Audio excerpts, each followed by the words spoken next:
What is up, people? My name is Austin with Momentum Digital. Today I'm going to show you one quick trick how to make your videos better and more engaging. It's called a hyperlapse.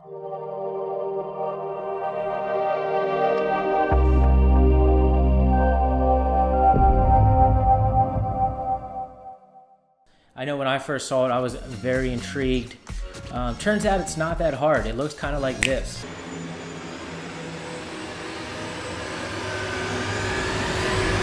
Pretty cool, right? So I'm going to show you how to do that last one here. All it takes is a general knowledge on how to shoot the pictures, a little color correcting in Lightroom, and then exporting it in Premiere Pro. Pretty simple, the last part. Actually, all of it's very simple. So there's a couple things you'll need to know before you go out and shoot.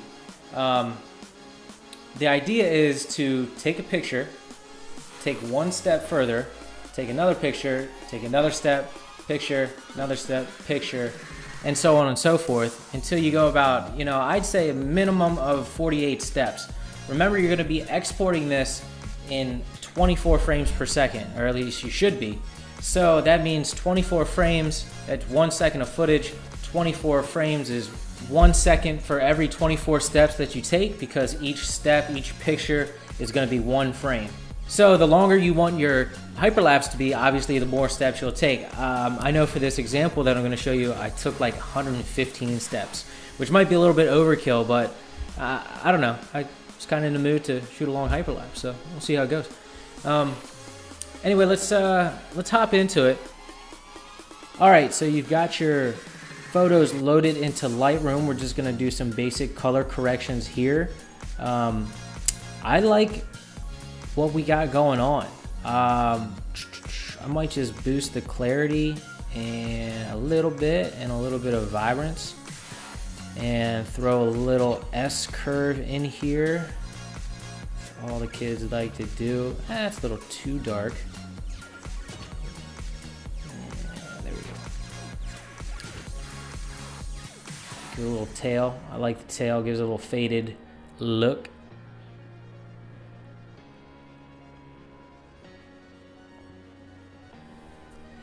Add just a little bit of sharpening. Here's a hint if you didn't know, if you can hold the Alt key and draw your mask here, that way you can see exactly what you're going to be sharpening.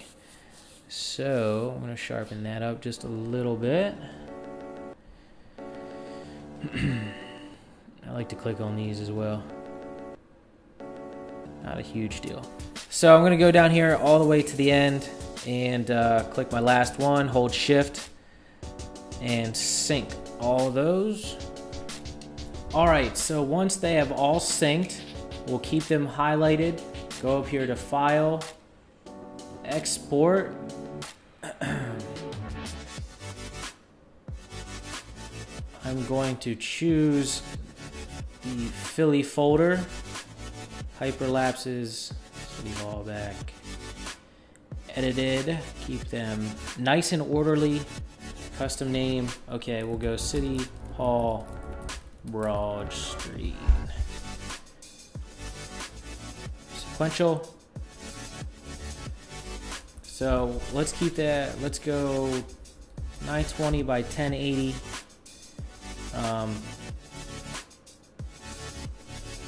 And we'll export. All right, so now that they're done exporting, let's open up Premiere Pro. You can see I already started a new sequence. I'll just go ahead and full size that. All right, and this is how easy it is. All you have to do is go in here to import media. We'll go back to the files that we just created.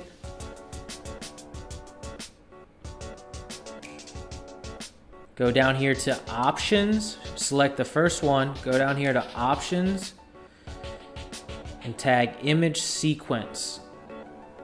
Import. Boom. That's all you have to do. Premiere Pro is going to automatically put those in order of when they were shot. Just click and drag. Hit play. There's your beautiful choppy time lapse. So we're just gonna go here to effects and we'll throw a little warp stabilizer on it. So warp stabilizer is gonna make a big difference. We'll just drop this down to like 20. And then from there, we'll hit position, scale, rotation. And then let's see what we got. Pretty darn cool, if you ask me.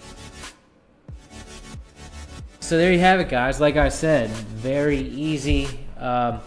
There are a few more tricks to refine it. But if you're just looking for a quick hyperlapse to throw in a video, it's as simple as going out, shooting about 50 frames, coming back in, color correcting in Lightroom, and really easily importing them into Premiere Pro. So I hope you liked the tutorial. I'll be back with more tips and tricks, how to make your photos and videos better. This has been Austin with Momentum, and we will see you next time.